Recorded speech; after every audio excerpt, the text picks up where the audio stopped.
తర్వాత పెద్ద cinema season అంటే దసరానే. 15 రోజుల హాలిడేస్ని క్యాష్ చేసుకోవాలని పెద్ద హీరోలు చూస్తున్నారు. ఇంకా రిలీజ్ ఎప్పుడో చెప్పకపోయినా ఈ ఏడాది దసరాకు ముగ్గురు స్టార్స్ పోటీ పడుతున్నారు. వాళ్ళెవరో చూద్దాం. సినిమా హిట్ అయినా ఫ్లాప్ అయినా సెలవుల్లో వస్తే 4 కలెక్షన్స్ వెనకేసుకుంటాయి. డిజాస్టర్ మూవీకి నష్టాలు కాస్త తగ్గుతాయి. హిట్ సినిమాకు కలెక్షన్స్ అద్దిరిపోతాయి. దసరా, సంక్రాంతి, క్రిస్మస్ వంటి సీజన్స్ కోసం మేకర్స్ ఏడాది ముందే ప్రిపేర్ అయిపోతారు. ఈ దసరా రేసులో నాగార్జున, వెంకటేష్, ప్రభాస్ ఉన్నారు. ప్రభాస్ నటిస్తున్న ఫౌజీ సమ్మర్కు రావాల్సింది. షూటింగ్ పూర్తి కాకపోవడంతో దసరాకు తీసుకొచ్చే ప్రయత్నాలు చేస్తున్నారు. ఇప్పటి వరకు షూటింగ్ 80% పూర్తయింది.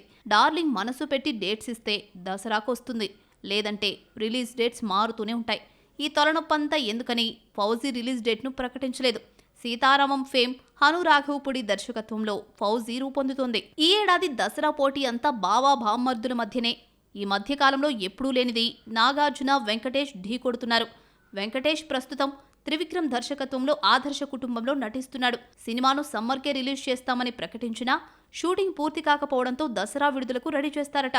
దసరాకు ఎంతమంది వచ్చినా ముందుగా నాగార్జున సినిమానే ప్రకటించారు. ప్రస్తుతం నటిస్తున్న 100వ సినిమా షూటింగ్ 70% పూర్తయింది.